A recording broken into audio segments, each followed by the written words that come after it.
কি সমস্যা? এভাবে রাস্তার মাঝখানে পথ আটকে দাঁড়িয়ে আছো কেন? প্রতিদিন কি একই নাটক শুরু করেছো?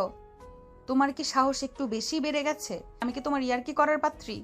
আমি কতক্ষণ দাঁড়িয়ে থাকবো? আর কতদিন তুমি আমাকে তোমার পিছু পিছু ঘোরাবে?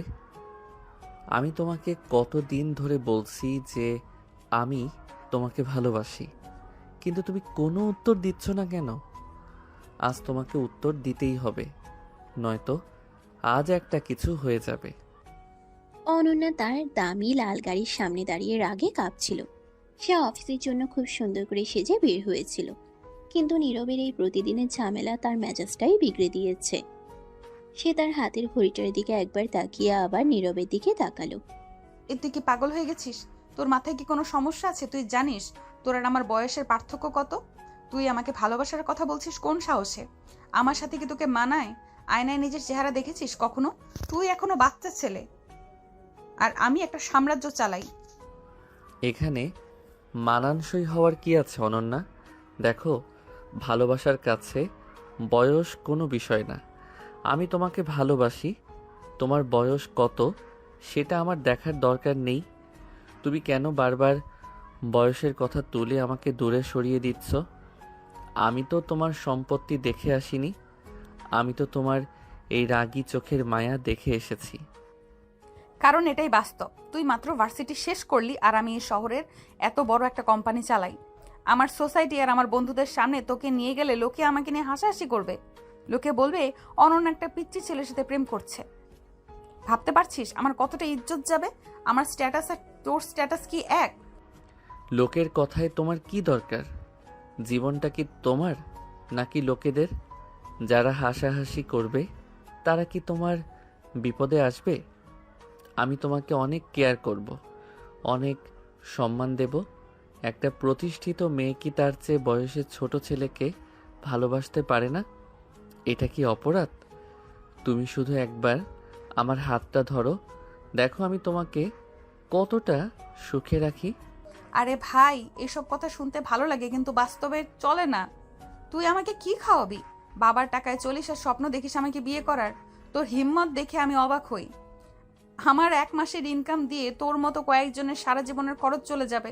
এই পার্থক্যটা বুঝিস না? আমার জুতার যে দাম, তোর পুরো মাসের পকেট মানিও অতটা না। তুমি আবার টাকার গরম দেখাচ্ছ। আমি জানি আমি তোমার মতো বড়লোক না, কিন্তু আমি তো হাত গুটিয়ে বসে নেই। আমি টিউশনি করছি, কাজ খুঁজছি। আমি তোমাকে দামি গাড়ি দিতে পারবো না ঠিকই, কিন্তু তোমাকে অনেক শান্তিতে রাখতে পারবো। ভালোবাসতে টাকা লাগে না, মন লাগে। তুমি অনেক বদলে গেছো অনন্যা, আগে তো এমন ছিলে না। থাক, অনেক হয়েছে। তোর এই ফালতু কথাগুলো সিনেমায় ভালো লাগে। বাস্তবে রোদ উঠলে তোর মাথা ঘুরবে আর বৃষ্টিতে ভিজে অসুখ বাঁধাবি। আমার লাইফস্টাইল অনেক হাই। তুই সেটা মেনটেন করতে পারবি না। সোজা কথা, তোর আর আমার কোনো ভবিষ্যৎ নেই। তুই এখন বাড়ি যা আর পড়াশোনা কর। আমার সামনে আর আসবি না। ভবিষ্যৎ নেই মানে কি? ভবিষ্যৎ তো আমরা নিজেরা বানাবো। তুমি শুধু একবার আমার হাতটা ধরো, আমি সব ঠিক করে ফেলবো। আমি অনেক কষ্ট করব শুধু তোমার যোগ্য হওয়ার জন্য, কিন্তু তুমি তো আমাকে পাত্তাই দিচ্ছ না। শুরুতেই না করে দিচ্ছ। আমি জানি তোমার মনের ভেতরেও কিছু একটা আছে। আরে গাধা, তুই আমার ছোট ভাইয়ের মতো। পাড়ার সবাই জানে তুই আমাকে আপু বলে ডাকতিস। এখন হঠাৎ করে আই লাভ ইউ বললেই আমি রাজি হয়ে যাব? আমার একটা মান সম্মান আছে না? তুই কি চাস সবাই আমাকে নিয়ে বাজে কথা বলুক? তোর মা বাবা যদি শোনে তবে কি তারা তোকে ছেড়ে দেবে? ছোটবেলায় আপু ডাকতাম কারণ তখন বুঝতাম না ভালোবাসা কি। এখন আমি তোমাকে পছন্দ করি। আর সম্মান কি শুধু বয়সে বড় কাউকে বিয়ে করলেই বাড়ে? আমি ছোট বলে কি আমার কোনো দাম নেই? তুমি আমাকে যেভাবে অপমান করছো, এটা কি ঠিক হচ্ছে? আমি কোনো স্বার্থ ছাড়াই তোমাকে ভালোবাসি।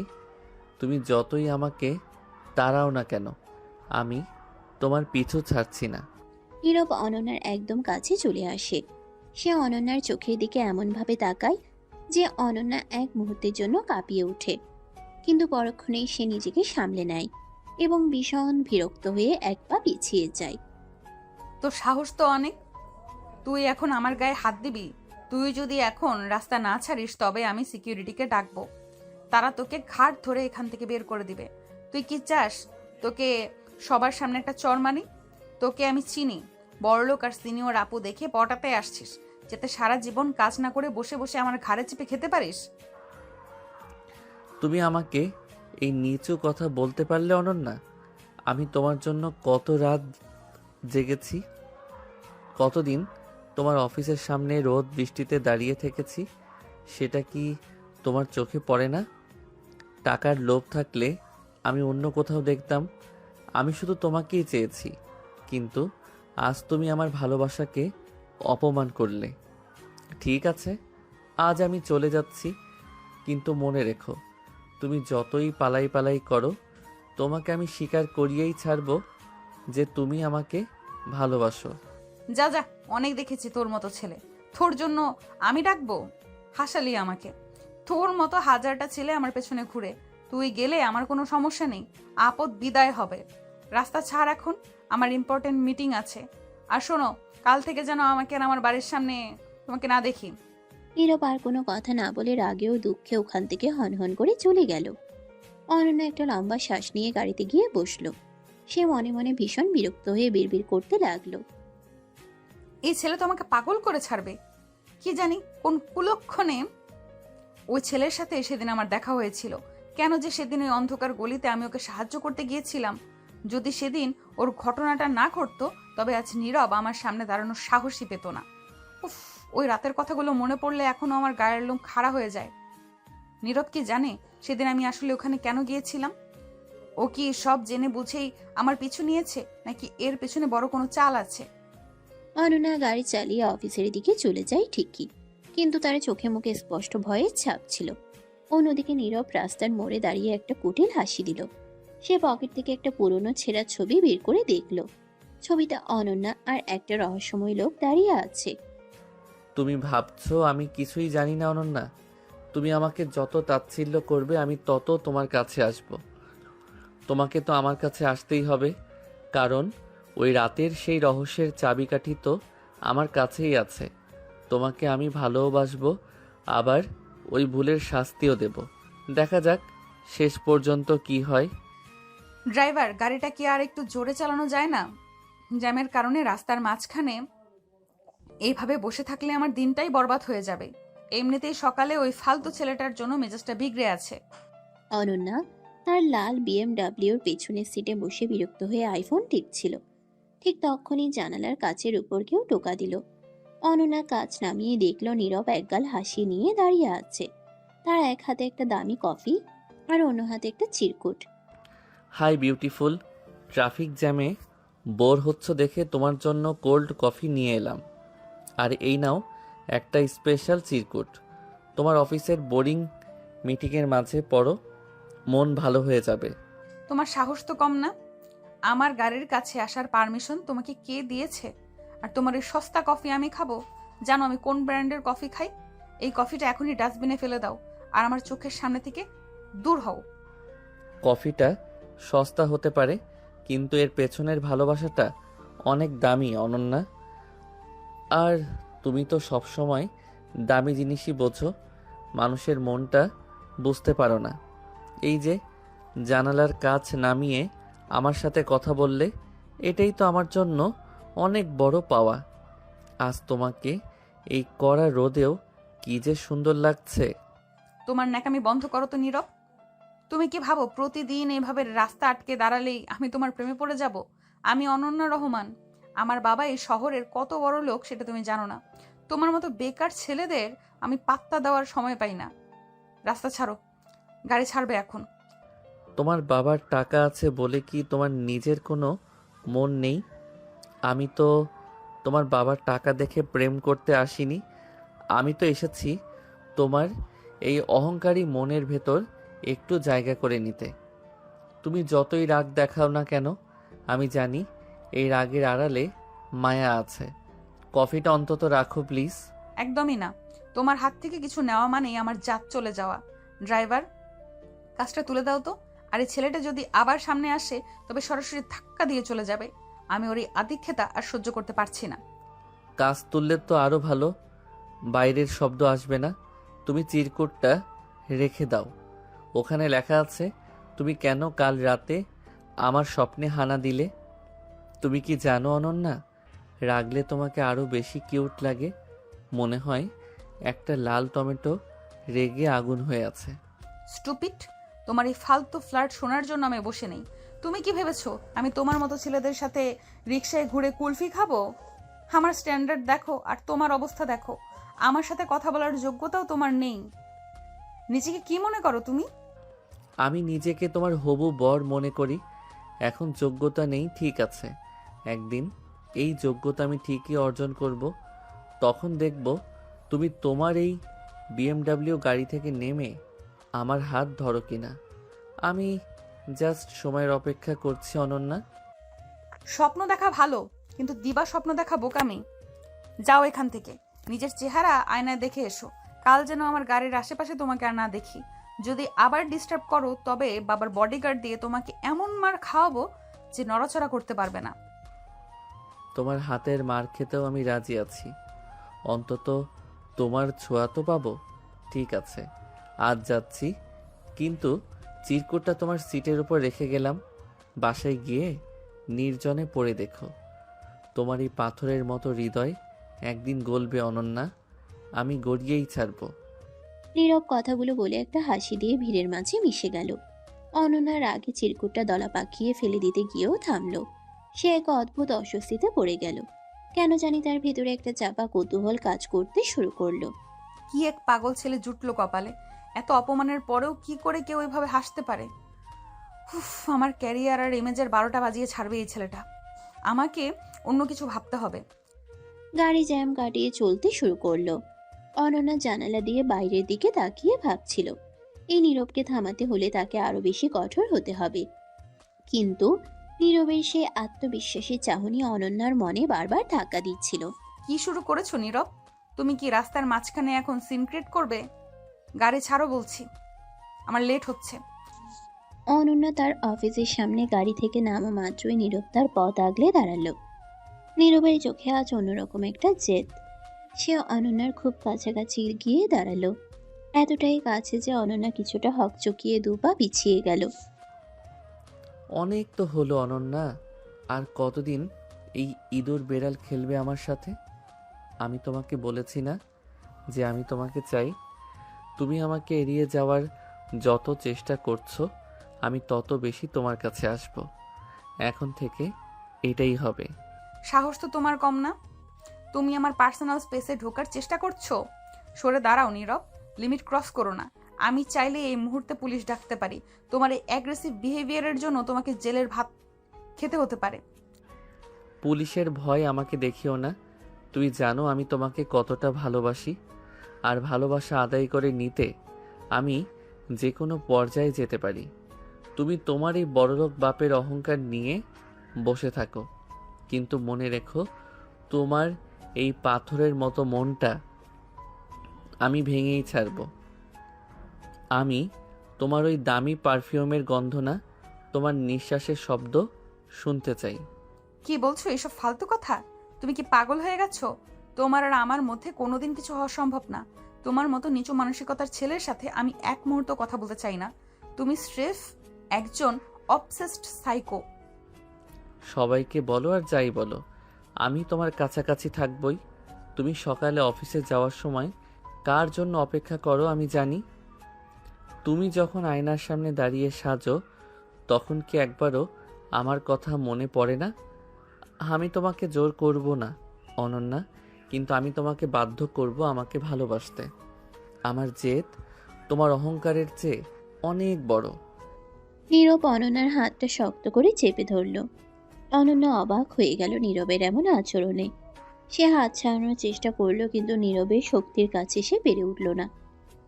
নীরবের চোখে তখন এক অদ্ভুত আগুন। হাত ছাড়ো নীরব, লাগছে আমার তোমার এই অভদ্রতা। আমি আর এক সেকেন্ডও সহ্য করব না। সিকিউরিটি কোথায় তোমরা? দেখছো না এই ছেলেটা আমাকে হ্যারাস করছে? সিকিউরিটি ডেকে লাভ নেই, তারা আসার আগে আমি আমার কথা শেষ করব। তুমি আমাকে পাত্তা দাও না, কারণ আমি তোমার মতো বড়লোক নই। কিন্তু আমার সাহস তোমার কেনা বডিগার্ডদের চেয়েও বেশি। আজ আমি তোমাকে সরাসরি বলছি, তুমি যেখানেই যাও, যার সাথেই থাকো, আমার ছায়া তোমার পিছু ছাড়বে না।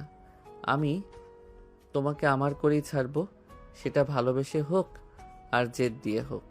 তুমি নিজেকে কি মনে করো? আমার জীবনটা কি তোমার হাতের খেলনা? আমি তোমাকে ঘৃণা করি নীরব, চরম ঘৃণা করি। তোমার এই সাহসিকতা আসলে তোমার মূর্খতা ছাড়া আর কিচ্ছু না। তুমি আমার ইমেজের ক্ষতি করেছো, এটা কি বুঝতে পারছো? তোমার ইমেজের চেয়ে আমার ভালোবাসা অনেক বড়। তুমি যতবার ঘেন্না করবে, আমি ততবার তোমার আরও কাছে আসব। তুমি যখন রাতে ঘুমানোর চেষ্টা করবে, তখন তোমার কানে শুধু আমার এই কথাগুলোই বাজবে। আমি তোমাকে শান্তিতে থাকতে দেব না যতক্ষণ না তুমি আমার হবে। এটাই নীরবের চ্যালেঞ্জ। তুমি একটা জঙ্গলি, একদম আনকালচার্ড একটা ছেলে। তোমার মতো ছেলের সাথে কথা বলাই আমার ভুল হয়েছে। তোমার এই জেদ তোমাকে কোনো দিন আমার কাছে আনতে পারবে না, বরং আমাকে আরো দূরে সরিয়ে দেবে। হাতটা ছাড়ো এখন। হাত তো আমি ছেড়েই দেব, কিন্তু আমার নামটা তোমার মনে সারা জীবনের জন্য গেঁথে দিয়ে যাচ্ছি। আজ থেকে তুমি যেখানেই যাবে, ভাববে নীরব আশেপাশে কোথাও আছে। আমি তোমাকে চোখে চোখে রাখবো। তোমার ওই বড়লোক অ্যাটিচিউড আমি খুব জলদি ধুলোয় মিশিয়ে দেব। এখন যাও, অফিসে গিয়ে কাজ করো। দেখি কতক্ষণ আমাকে ভুলে থাকতে পারো। নীরব ঝটকা দিয়ে অনন্যার হাত ছেড়ে দিল এবং পকেটে হাত দিয়ে বীর দর্পে ওখান থেকে হেঁটে চলে গেল। অনন্যার রাগে আর অপমানে স্তব্ধ হয়ে দাঁড়িয়ে রইল। তার হাতটা লাল হয়ে গেছে নীরবের শক্ত গ্রিপে। সে বুঝতে পারছে এই নীরব আগের সেই নরম স্বভাবের ছেলেটা নেই। সে এখন অনেক বেশি অ্যাগ্রেসিভ হয়ে উঠেছে। এই ছেলেটা তো আমাকে সত্যিই পাগল করে দিবে। এত বড় সাহস ওর, আমাকে ভয় দেখায়, আমাকে চ্যালেঞ্জ করে। আমি দেখবো ও কত দূর যেতে পারে। আমি অনন্যা রহমান, আমি ওকে ওর অওকাত বুঝিয়ে ছাড়বো। অনন্যা গটগট করে অফিসের ভেতরে ঢুকে গেল ঠিকই, কিন্তু তার বুকের ভেতর এক অজানা কম্পন শুরু হলো। নীরবের সেই তীক্ষ্ণ চাহনি আর গলার স্বর যেন তার কানের কাছে বারবার প্রতিধ্বনিত হচ্ছিল। সে কিছুতেই কাজে মন দিতে পারছিল না। এক গ্লাস পানি দাও তো। উফ, মাথাটা ছিঁড়ে যাচ্ছে। এই ছেলেটা কি মানুষ নাকি জানোয়ার? আমার কবজিটা একদম লাল করে দিয়েছে। ওর সাহস তো কম না। অনন্যা তার অফিসের এসি রুমে বসে হাঁপাচ্ছিল। ঠিক তখনই তার সেক্রেটারি একটা কাঠের বাক্স নিয়ে রুমে ঢুকলো। অনন্যা বিরক্তি নিয়ে বাক্সের ভেতরে জিনিসটা দেখতেই পাথর হয়ে গেল। ভেতরে এক জোড়া পুরনো জং ধরা নূপুর আর একটা চিরকুট রাখা। এই নূপুর, এটা ওর কাছে কেন? তার মানে কি 7 বছর আগে সেই রাতে ও পাহাড়ের নিচে লুকিয়েছিল? ও কি সব দেখে ফেলেছে? না, এটা হতে পারে না। ঘাবড়ে গেলে নাকি অনন্যা? মাত্র তো খেলা শুরু। আমি বলেছিলাম না, তোমার এই বড়লোক বাপের আভিজাত্যের ভেতরে যে কত ময়লা লুকিয়ে আছে, সেটা আমি একে একে টেনে বের করব। অনন্যা চমকে দরজার দিকে তাকালো। দেখলো নীরব দরজায় হেলান দিয়ে দাঁড়িয়ে আছে। সিকিউরিটির চোখ ফাঁকি দিয়ে সে ভেতরে ঢুকে পড়েছে। নীরব ধীর পায়ে এগিয়ে এসে অনন্যার একদম কাছে গিয়ে দাঁড়ালো। তার চোখে আজ এক অদ্ভুত জয়ী হওয়ার নেশা। তুমি আবার এখানে? তোমার সাহস তো দিন দিন সীমার বাইরে চলে যাচ্ছে। এই নূপুর তুমি কোথায় পেলে? আর কেন আমাকে এইসব পাঠিয়ে ভয় দেখাচ্ছ? কি চাও তুমি আমার কাছে? নূপুর কোথায় পেলাম সেটা বড় কথা নয় অনন্যা। বড় কথা হলো ওই রাতে তুমি ওই পাহাড়ে কি করছিলে? কেন তুমি মাঝরাতে অতগুলো টাকা নিয়ে ওভাবে ছটফট করছিলে? কার সাথে দেখা করতে গিয়েছিলে তুমি? আমি তো সেই রাতের প্রতিটি সেকেন্ডের সাক্ষী। তুমি এসব কি আবল তাবল বকছো? আমি কোনো পাহাড়ে যাইনি। তুমি আমাকে ব্ল্যাকমেইল করার চেষ্টা করছো। আমি এক্ষুনি পুলিশে ফোন দিচ্ছি। তোমাকে আমি জেলের ভাত খাওয়াবো। ফোনটা হাতে নেওয়ার আগে একবার ভাবো অনন্যা, পুলিশ এলে কিন্তু আমি শুধু এই নূপুর দেখাবো না, আমি সেই ভিডিওটা দেখাবো যেখানে তুমি একজন লোককে নিজের হাতে ধাক্কা দিয়ে খাদে ফেলে দিচ্ছিলে। কি মনে পড়ছে কিছু? নাকি আমি পুলিশকে সাথে নিয়ে গিয়ে জায়গাটা দেখিয়ে দেব? একদম চুপ। এসব ফালতু কথা আর বলবে না। তুমি এসব কি আজে বাজে কথা সাজাচ্ছ? আমি কাউকে ধাক্কা দেইনি। ওটা একটা অ্যাক্সিডেন্ট ছিল। আর তুমি কে? কেন আমার জীবনটা এভাবে তছনছ করছো? আমি তোমার সেই অতীত অনন্যা, যাকে তুমি দাফন করে আজ বড়লোক সেজে বসে আছো। আমি তোমার জীবন বিষিয়ে দিচ্ছি না, আমি শুধু আমার পাওনাটা বুঝে নিতে এসেছি। তুমি আমাকে অবজ্ঞা করো, আমাকে নিচু জাতের ভাবো। এখন দেখো, তোমার এই দামি জীবনটা আমার একটা ইশারায় শেষ হয়ে যেতে পারে। তুমি কি টাকা চাও? বলো, কত টাকা দিলে তুমি এই শহর ছেড়ে চলে যাবে আর কোনোদিন ফিরে আসবে না? আমি তোমাকে 10 কোটি টাকা দিব। এখনই চেক লিখে দিচ্ছি। শুধু ওই ভিডিও আর এই আপদ বিদায় করো আমার জীবন থেকে। টাকা দিয়ে নীরবকে কেনা যায় না অনন্যা। আমি তোমাকে আগেই বলেছি, আমি তোমাকে চাই। তোমার এই রূপ, তোমার এই অহংকার আর তোমার এই শরীর, সব কিছু আজ থেকে আমার শাসনের নিচে থাকবে। কাল রাতে আমি তোমার বাড়িতে আসব ডিনারে। তোমার বাবাকে বলবে তার হবু জামাই আসছে। তুমি পাগল হয়ে গেছো। আমার বাবা তোমাকে জ্যান্ত পুঁতে ফেলবে। তুমি আমাদের স্ট্যাটাস জানো না? তোমাকে দেখলে আমার বাবা বডিগার্ড দিয়ে পিটিয়ে আধমরা করবে। তুমি কাল আমাদের বাসায় আসার দুঃসাহস দেখিও না। দেখা যাক কে কাকে পুঁতে ফেলে। কাল রাত 8টা আমি আসব। আর শোনো, শাড়ি পরে থাকবে, ব্ল্যাক কালার। তোমাকে ওই রঙে খুব রহস্যময় লাগে। আমি আসছি, তৈরি থেকো। পালানোর চেষ্টা করলে কিন্তু ভিডিওটা মেইল করে দেব তোমার বাবাকে। নীরব অনন্যার একদম কাছাকাছি গিয়ে তার কানের কাছে ফিসফিস করে কথাগুলো বলে বেরিয়ে গেল। অনন্যা ধপ করে চেয়ারে বসে পড়ল। তার দুশ্চিন্তা এখন তুঙ্গে। 7 বছর আগে সেই ভয়ঙ্কর সত্যটা নীরব কিভাবে জানলো, আর কেনই বা সে এখন ফিরে এসেছে? ওকে ওকে আসলেই নীরব নাকি অন্য কেউ? ওই ভিডিও যদি বাবার হাতে পড়ে তবে বাবা আমাকে ত্যায্য করবে। আমাকে কিছু একটা করতে হবে, নীরবকে আটকাতেই হবে। কিন্তু এই শয়তানটাকে সামলানোর রাস্তা কি? অনন্যা জানালার বাইরে তাকালো। তার মনে হলো সে এক বিশাল মাকড়সার জালে আটকে পড়েছে, যার কারিগর স্বয়ং নীরব। বাবা আজ রাতে আমার এক স্পেশাল ফ্রেন্ড ডিনারে আসবে। তুমি কিন্তু আগের মতো জেরা শুরু করবে না। ছেলেটা একটু জেদি, তবে আমার পরিচিত। অনন্যা তার ড্রেসিং টেবিলের সামনে দাঁড়িয়ে নিজেকে শেষবার দেখে নিল। সে মনে মনে ভীষণ ঘাবড়ে আছে, কারণ নীরব আজ এই বাড়িতে পা রাখলে কি তুলকলাম করবে সে জানে না। ঠিক রাত 8টায় ডোরবেল বেজে উঠল। না, তোমার বন্ধুর টাইমিং তো বেশ কড়া। যাও, দরজা খোলো, দেখি কার জন্য আমার মেয়ে আজ এত অস্থির হয়ে আছে। অনন্যা দরজা খুলতেই দেখল নীরব দাঁড়িয়ে আছে, পরনে দামি ব্লেজার, হাতে এক গুচ্ছ নীল গোলাপ। তাকে দেখতে একদম রাজপুত্রের মতো লাগছে, কিন্তু চোখের সে অ্যাগ্রেসিভ লুকটা এখনো আছে। শুভ সন্ধ্যা অনন্যা। ব্ল্যাক শাড়িতে তোমাকে একদম স্বর্গের পরীর মতো লাগছে। যদিও আমি জানি এই পরীর মনটা অনেক শক্ত, কিন্তু আজ আমি এই মনে জায়গা করে নিতেই এসেছি। নীরব, একদম ফালতু কথা বলবে না। ভেতরে আমার বাবা বসে আছে। তোমার এই অ্যাগ্রেসিভ স্বভাব বা পুরনো ঝগড়ার কথা তুলে যদি কোনো ঝামেলা করো তবে আমি তোমাকে ছাড়বো না। ভেতরে এসো। নীরব অনন্যাকে পাশ কাটিয়ে ড্রয়িং রুমে ঢুকে খুব সাবলীলভাবে রহমান সাহেবের সামনে সোফায় বসল। রহমান সাহেব গম্ভীর মুখে নীরবকে দেখছিলেন। নীরব এক মুহূর্তের জন্য মাথা নিচু করল না। তুমি তাহলে নীরব? অনন্যা বলল, তোমরা নাকি অনেক পুরনো বন্ধু, কিন্তু আমি তোমাকে আগে কোনোদিন দেখিনি কেন? তোমার ফ্যামিলি ব্যাকগ্রাউন্ড কি? তারা আঙ্কেল, পরিচয় আসলে পরিচয় আসলে সময় বলে দেয়। আমি আপনার মেয়ের খুব সাধারণ একজন ভক্ত হতে পারি, আবার খুব কাছের কেউ হতে পারি। সেটা নির্ভর করছে অনন্যা আমাকে কিভাবে পরিচয় করিয়ে দেয় তার উপরে। 7 বছর আগে আমরা যখন প্রথম দেখা করেছিলাম, তখন অনন্যা জানতো আমি ওর জন্য কি করতে পারি। নীরব, তুমি কি শুরু করেছো এসব? বাবা ও আসলে একটু রসিক মানুষ তো, তাই বাড়িয়ে বলছে। চলো আমরা ডাইনিং টেবিলে যাই। আজ তোমার প্রিয় সব রান্না হয়েছে নীরব। অনন্যা, নীরব, তুমি একটা ঋণের কথা বলছিলে সেদিন অফিসে। আমার মেয়ে তোমার কাছে কিসের ঋণ নিয়েছে? আমি রহমান সাহেব, আমার মেয়ে কারো কাছে ঋণই থাকবে, এটা আমি সহ্য করব না। কত টাকা লাগবে তোমার? আঙ্কেল, টাকা দিয়ে সব মেটানো যায় না। আপনার মেয়ে আমার থেকে একটা কথা নিয়েছিল যে ও আমাকে কোনো দিন দূরে সরিয়ে দেবে না।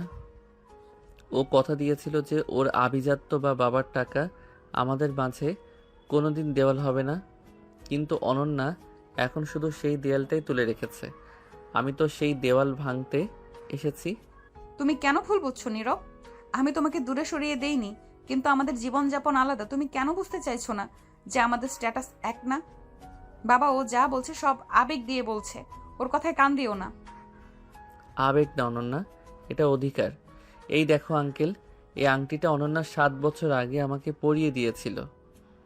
বলেছিল এটা আমাদের বন্ধুত্বের নয়, বরং এক না বলা ভালোবাসার সাক্ষী। আজ কেন ও এটা দেখেও না চেনার ভান করছে? কি অনন্যা, আংটিটা কি আজ আবার পরিয়ে দেব? সবার সামনে স্বীকার করবে আমাদের সেই রাতের অধিকার? নীরব পকেট থেকে একটা পুরনো রূপার আংটি বের করে টেবিলের উপর রাখলো। অনন্যা আংটিটা দেখা মাত্রই চমকে উঠল। রহমান সাহেব তীক্ষ্ণ দৃষ্টিতে আংটিটার দিকে তাকালেন। অনন্যা, এসব কি শুনছি? তুমি এই ছেলেকে আংটি পরিয়েছিলে? আমার অগোচরে এত কিছু ঘটে গেছে। নীরব, তুমি কি আমার মেয়েকে ব্ল্যাকমেল করার চেষ্টা করছো? মনে রেখো, আমি চাইলে তোমাকে এই শহর থেকে গায়েব করে দিতে পারি। গায়েব করা এত সহজ নয় আঙ্কেল। আমি হারিয়ে যাওয়ার পাত্র নই। আমি অনন্যাকে ভালোবাসি এবং সেটা আমি আদায় করে নেব। কাল সকাল 9টায় অনন্যা আমার সাথে আমার বাইকে করে অফিসে যাবে। কোনো দামি গাড়ি বা বডিগার্ড থাকবে না। যদিও না আসে, তবে আপনার মেয়ের সেই গোপন ডায়েরির কথা আমি সবাইকে জানিয়ে দেব। নীরব, তুমি অনেক বাড়াবাড়ি করছো। বাবার সামনে আমাকে তুমি ছোট করছো। তুমি কি চাও আমি তোমার সাথে ওই ভাঙা বাইকে করে অফিসে গিয়ে আমার মান সম্মান ডুবাই? তুমি আমাকে বাধ্য করতে পারো না। বাধ্য আমি করছি না অনন্যা, তোমার মন তোমাকে বাধ্য করবে। তুমি বড়লোকের মেয়ে হতে পারো, কিন্তু তোমার মনের চাবিকাঠি তো আমার কাছে। কাল সকাল 9টা অনন্যা, আমি গেটের বাইরে থাকবো। শুভরাত্রি আঙ্কেল, ডিনারটা আজ তোলা থাকলো। নীরব টেবিল থেকে একটা নীল গোলাপ অনন্যার হাতে ধরিয়ে দিয়ে হাসি মুখে বেরিয়ে গেল। অনন্যা ডাইনিং টেবিলের পাশে ধপ করে বসে পড়ল। তার চোখে জল, কিন্তু মনে এক অদ্ভুত শিহরণ। সে বুঝতে পারছে নীরব তাকে ছাড়বে না। নীরব, তুমি এই সাত সকালে আমার শোবার ঘরে বারান্দায় কি করছো? তুমি ভেতরে ঢোকার সাহস পেলে কোত্থেকে? সিকিউরিটিরা কি সব মরে গেছে নাকি? অনন্যা মাত্র ঘুম থেকে উঠে বারান্দায় এসেছে আর দেখলো নীরব সেখানে আরাম করে একটা চেয়ারে বসে আছে।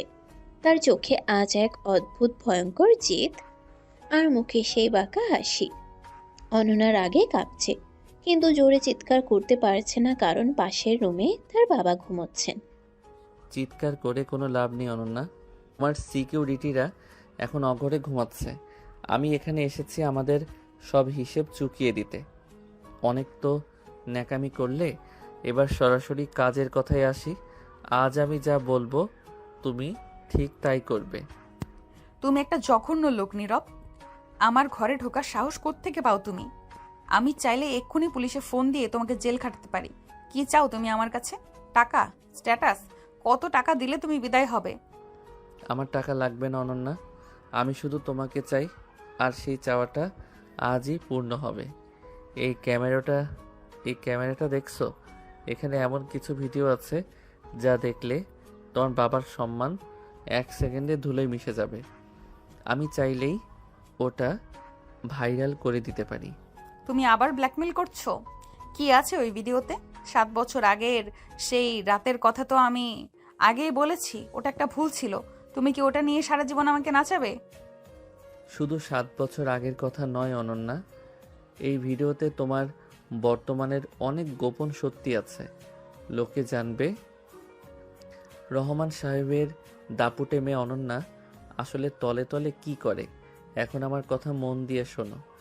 আজ ঠিক 10টার মধ্যে তুমি আর আমি কাজী অফিসে যাব। আমরা বিয়ে করব। কোনো অনুষ্ঠান হবে না, শুধু তুমি আর আমি। তুমি এটা করতে পারো না নীরব। আমি তোমাকে ভালোবাসি কিনা জানি না, কিন্তু আমি তোমাকে বিয়ে করতে পারবো না। আমার একটা সম্মান আছে, আমার বাবার একটা স্বপ্ন আছে। তুমি কেন আমার জীবনটা এভাবে ধ্বংস করছো? আমি তোমার পায়ে ধরছি, প্লিজ চলে যাও। ধ্বংস করছি না অনন্যা, উদ্ধার করছি। তুমি এই টাকার পাহাড়ে বসে থেকে আসলে একটা রোবট হয়ে গেছো। আমি তোমাকে আবার মানুষ বানাবো। তুমি যদি আজ আমাকে বিয়ে না করো, তবে 11টা বাজার আগেই ভিডিওটা তোমার বাবার কাছে পৌঁছে যাবে। এখন বলো, বাবার সম্মান বাঁচাবে নাকি আমার সাথে যাবে? তুমি একটা জানোয়ার নীরব। তুমি ভালোবাসার নামে আমাকে জিম্মি করছো। আমি তোমাকে ঘেন্না করি, কিন্তু বাবার জন্য আমাকে এটা করতে হবে। আমি যাব তোমার সাথে, কিন্তু মনে রেখো আমি তোমাকে কোনোদিনও ক্ষমা করব না। ক্ষমা আমি চাইও না অনন্যা, আমি শুধু অধিকার চাই। চলো, রেডি হয়ে নাও, 10 মিনিটের মধ্যে নিচে আসবে। আমি তোমার ওই দামি BMW গাড়িতে নয়, আমার বাইকেই তোমাকে নিয়ে যাব। এটাই হবে তোমার প্রথম শিক্ষা। অনন্যা কাঁপা কাঁপা হাতে আলমারি থেকে একটা সাধারণ শাড়ি বের করলো। সে বুঝতে পারছে নীরবের পরিকল্পনা অনেক গভীর। সে চোখের জল মুছে তৈরি হয়ে নিচে নামলো। গেটের সামনে গিয়ে নীরব বাইক নিয়ে গম্ভীর মুখে অপেক্ষা করছে। অনন্যা কোনো কথা না বলে নীরবের পেছনে গিয়ে বসলো। শক্ত করে ধরো অনন্যা, আজ থেকে তোমার এই দামি লাইফস্টাইল শেষ। এখন থেকে তুমি শুধু আমার। তোমার বাবার রাজত্ব আজ থেকে আমার ইশারায় চলবে। নীরব বাইক স্টার্ট দিয়ে ঝড়ের গতিতে কাজী অফিসের দিকে রওনা হলো। অনন্যা নীরবের পিঠ শক্ত করে ধরে আছে। তার মনে এক অদ্ভুত ভয় আর ঘৃণা কাজ করছে। কাজী অফিসে পৌঁছে নীরব খুব অ্যাগ্রেসিভ ভাবে কাজীকে ডাকলো এবং অনন্যাকে বাধ্য করলো কাবিননামায় সই করতে। আমি সই করছি ঠিকই, কিন্তু তুমি জেনে রেখো নীরব, তুমি আমার শরীরটা পাচ্ছ, কিন্তু মনটা কোনোদিন পাবে না। আমি সারা জীবন তোমাকে ঘৃণা করে যাব। তুমি আমার সাথে যে প্রতারণা করলে তার বিচার হবেই। দেখা যাবে অনন্যা, সাইন করা হয়ে গেলে চলো। এখন আমরা সোজা তোমার বাবার কাছে যাব। ওনাকে আমাদের বিয়ের খবরটা দিতে হবে তো, তাই না? ওনার হবু জামাই তো এখন ওনার ঘরের ছেলে হয়ে গেছে। বিয়ে সম্পন্ন হওয়ার পর নীরব অনন্যার হাত শক্ত করে ধরে আবার বাইকে তুলল। তারা যখন অনন্যার বাড়িতে ফিরে এলো, তখন রহমান সাহেব ড্রয়িং রুমে বসে টেনশনে পায়চারি করছিলেন। মেয়েকে এক সাধারণ ছেলের সাথে এইভাবে বাড়িতে ঢুকতে দেখে উনি রাগে ফেটে পড়লেন। অনন্যা, তুমি এই ছেলের সাথে কোথায় গিয়েছিলে? আর তোমার পরনে এমন সাধারণ কাপড় কেন? নীরব, তুমি আমার মেয়েকে কিডন্যাপ করার চেষ্টা করছো। আমি এখনই পুলিশ ডাকছি, আমার বাড়ি থেকে বের হও। পুলিশ ডেকে লাভ নেই আঙ্কেল, আপনার মেয়ে এখন আমার বিবাহিত স্ত্রী। এই দেখুন বিয়ের কাবিননামা। অনন্যা নিজেই আমাকে বিয়ে করতে চেয়েছে। কি অনন্যা, কথা বলো, তোমার বাবাকে বলো যে তুমি এখন অনন্যা রহমান নও, তুমি এখন অনন্যা নীরব। বাবা, আমি নীরবকে বিয়ে করেছি, এছাড়া আমার আর কোনো উপায় ছিল না। ও যা বলছে সব সত্যি। তুমি আমাকে মাফ করে দিও বাবা, আমি তোমার সম্মান বাঁচাতে চেয়েছি। কি বললে তুমি? এই ছেলের সাথে বিয়ে করলে আমার অনুমতি ছাড়া আমার সব সম্মান তুমি শেষ করে দিলে অনন্যা। আমি তোমাকে ত্যায্য করব। এখনই এই বাড়ি থেকে বেরিয়ে যাও তোমরা। দাঁড়াও আঙ্কেল, বের করার মালিক আপনি নন। আজ থেকে এই বাড়ির অর্ধেক অংশ আমার। অনন্যা আমাকে ভালোবেসে তার সব সম্পত্তি আমার নামে লিখে দিয়েছে। আপনি এখন চাইলে আমাদের সাথে থাকতে পারেন, নয়তো অন্য কোথাও যেতে পারেন। অনন্যার বিস্ময়ে নীরবের দিকে তাকালো। সে তো কোনো সম্পত্তিতে সাইন করেনি, তবে কি নীরব নকল সই করেছে? অনন্যা বুঝতে পারলো সে এক ভয়ঙ্কর প্রতারকের জালে ফেসে গেছে। নীরব অনন্যাকে পাজা কোলা করে তুলে নিয়ে সিঁড়ি দিয়ে উপরে উঠতে শুরু করলো। তুমি এসব কি করছো নীরব? নামাও আমাকে। তুমি আমার বাবার সাথে এমন করতে পারো না। তুমি বড় বড় জালিয়াতি করছো। আমাকে নিচে নামাও বলছি। আজ থেকে আমি তোমার রাজা অনন্যা। তোমার এই বড়লোক অ্যাটিটিউড আমি এক রাতেই শেষ করে দেব। এখন শুধু আমাদের রাত শুরু হবে। তোমাকে তোমার বাসর ঘরে নিয়ে যাই, সেখানে আরও অনেক রহস্য তোমার জন্য অপেক্ষা করছে। নীরব অনন্যাকে নিয়ে ঘরের ভিতরে ঢুকে লাথি দিয়ে দরজা বন্ধ করে দিল। অনন্যা দরজার সাথে লেপ্টে দাঁড়িয়ে ভয়ে কাঁপছে, আর নীরব ধীরে ধীরে তার দিকে এগিয়ে আসছে। নীরবের চোখে এখন এক কুটিল বিজয়ের নেশা। অনন্যা কি পারবে এই অ্যাগ্রেসিভ প্রেমিকের হাত থেকে নিজেকে বাঁচাতে? দরজা খোলো নীরব, বলছি দরজা খোলো। তুমি আমার সাথে এভাবে অভদ্রতা করতে পারো না। তুমি কি ভেবেছো আমাকে একটা ঘরে আটকে রেখে তুমি যা খুশি তাই করবে? আমার বাবা তোমাকে পুলিশে দেবে। নীরব অনন্যাকে পাজা কোলা করে ঘরের ভিতরে নিয়ে এসে সজোরে দরজা আটকে দিল। সে অনন্যার কোনো কথাই কানে তুলছে না। তার চোখে আজ এক অদ্ভুত নেশা আর জেদ। অনন্যা ছটফট করছে, কিন্তু নীরবের শক্তিশালী হাতের বাঁধন থেকে সে মুক্তি পাচ্ছে না। নীরব অনন্যাকে বিছানায় একরকম ছুঁড়ে ফেলে দিয়ে সামনে গিয়ে দাঁড়ালো। চিৎকার করে শক্তি নষ্ট করো না অনন্যা। এই ঘর এখন আমার রাজ্য। আর তোমার ওই পুলিশ বাবা এখন নিজেই নিজের মান সম্মান বাঁচাতে ব্যস্ত। আমি তোমাকে বিয়ে করেছি কোনো দয়া করতে নয়। আমি তোমাকে বিয়ে করেছি তোমাকে এটা বোঝাতে যে নীরব যা চায় তা সে ছিনিয়ে নিতে জানে। তুমি একটা পশুর চেয়েও অধম। ভালোবাসার নাটক করে তুমি আমাকে ব্ল্যাকমেল করলে, আমার বাবার সম্পত্তি হাতানোর চেষ্টা করলে। তোমার মনে হয় আমি তোমাকে স্বামী হিসেবে মেনে নেব? কোনো দিন না। আমি তোমাকে ঘৃণা করি নীরব, ঘৃণা করি। ঘৃণাই করো, ভালোবাসা দেওয়ার যোগ্যতা কি তোমার আছে? তুমি তো অহংকারের চাদরে মুখ ঢেকে রাখা একটা পুতুল। আজ রাতে তোমার ওই আভিজাত্যের চাদরটা আমি ছিঁড়ে ফেলবো। তুমি বলেছিলে না আমি তোমার শরীরের কাছে আসতে পারবো কিন্তু মন পাবো না। এখন দেখো তোমার শরীরের প্রতিটি ভাঁজ আজ আমার ইশারায় কথা বলবে। নীরব ধীরে ধীরে তার গায়ের ব্লেজারটা খুলে মেঝেতে ছুঁড়ে মারল। অনন্যা ভয়ে বিছানার এক কোণে গুটিয়ে গেল। তার বুক ধকধক করছে। সে এর আগে নীরবকে এই রূপে কোনোদিন দেখেনি। নীরব অনন্যার খুব কাছাকাছি গিয়ে তার চুলগুলো মুঠোর মধ্যে ধরল। আহ, লাগছে আমার। ছাড়ো আমাকে। তুমি কি চাও বলো তো? আমি তো সাইন করে দিয়েছি সব কাগজে। এখন আমাকে ছেড়ে দাও। আমি তোমার সাথে এই নরকে থাকতে পারবো না। নরক? এটা তো কেবল শুরু অনন্যা। তুমি আমার ভাইকেও তো এইভাবেই নরকে পাঠিয়েছিলে, তাই না? 7 বছর আগের সেই রাতে যখন পাহাড়ের ওপর থেকে তুমি ওকে ধাক্কা দিয়েছিলে, তখন ও কতবার তোমার পা ধরেছিল মনে আছে? তুমি তো টাকার গরমে অন্ধ ছিলে। আজ সেই ভাইয়ের রক্ত আমার শরীরে কথা বলছে। তোমার ভাই? তার মানে ওই লোকটা তোমার ভাই ছিল? আমি জানতাম না নীরব, বিশ্বাস করো আমি জানতাম না ও তোমার ভাই। ও আমাকে হ্যারাস করছিল, তাই আমি নিজেকে বাঁচাতে গিয়ে ওকে ধাক্কা দিয়েছিলাম। ওটা খুনের উদ্দেশ্যে ছিল না। নিজেকে বাঁচাতে গিয়ে নাকি নিজের আভিজাত্য বাঁচাতে গিয়ে? ও তোমাকে ভালোবেসেছিল, এটাই কি ওর অপরাধ ছিল? আজ দেখো সেই ভাইয়ের বদলা নিতে আমি তোমার জীবনটা নিয়ে ছিনিমিনি খেলছি। তোমাকে বিয়ে করা ছিল আমার প্ল্যান। এখন এই সারা রাত আমি তোমাকে বোঝাবো যে একজনের বুক ছিঁড়ে রক্ত বের করলে কেমন লাগে। তুমি আমাকে মেরে ফেলতে চাও? মারো আমাকে, কিন্তু প্লিজ আমার বাবার ক্ষতি করো না। ওনার কোনো দোষ নেই। আমি যা করেছি তার শাস্তি আমাকে দাও, কিন্তু আমাকে এভাবে ছোট করো না নীরব। তোমাকে মারলে তো সব শেষ হয়ে গেল। আমি তোমাকে মারবো না, আমি তোমাকে তিলে তিলে পোড়াবো। আজ থেকে তুমি এই বড়লোক বাবার মেয়ে নও। তুমি আজ থেকে আমার ঘরের দাসী। তোমার প্রতিটি নিঃশ্বাস এখন থেকে আমার অনুমতিতে চলবে। তোমার এই সুন্দর মুখটা দেখে আজ আমি প্রতিশোধের স্বাদ নেব। নীরব অনন্যার একদম মুখোমুখি হয়ে তার গলার উপর হাত রাখল। অনন্যা ভয়ে চোখ বন্ধ করে ফেলল। নীরবের তপ্ত নিঃশ্বাস অনন্যার গালে আছড়ে পড়ছে। অনন্যা বুঝতে পারছে না নীরব কি সত্যি প্রতিশোধ নেবে নাকি আবেগের বশে ভুল কিছু করবে।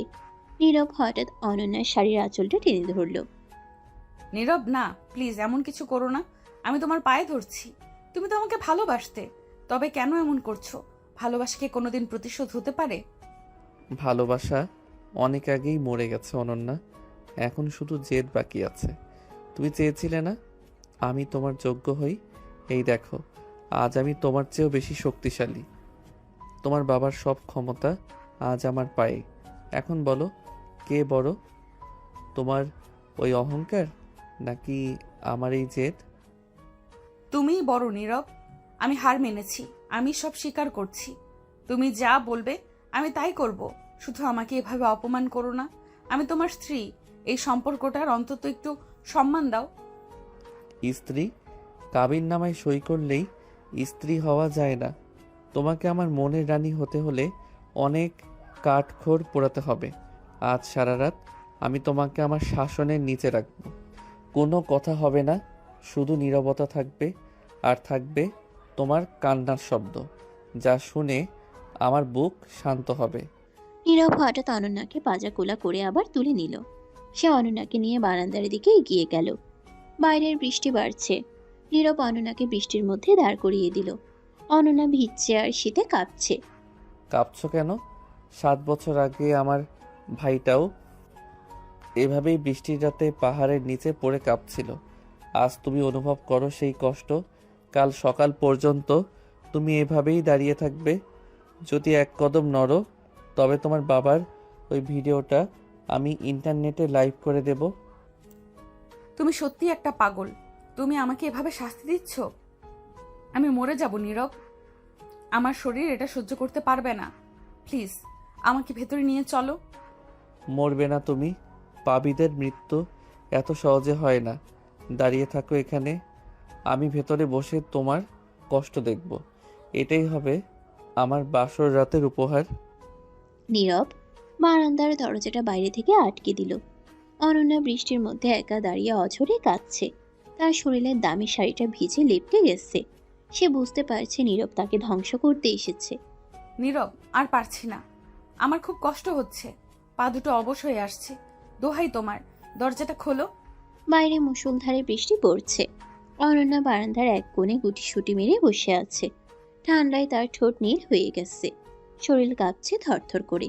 জানালার কাছের ওপাশ থেকে নীরব তাকিয়ে দেখছিল অনন্যার এই দশা। তার চোখে মুখে যে কঠোরতা ছিল তা ধীরে ধীরে ম্লান হয়ে আসছে। কেন আমার এত কষ্ট হচ্ছে? আমি তো চেয়েছিলাম ওকে এভাবেই কষ্ট দিতে।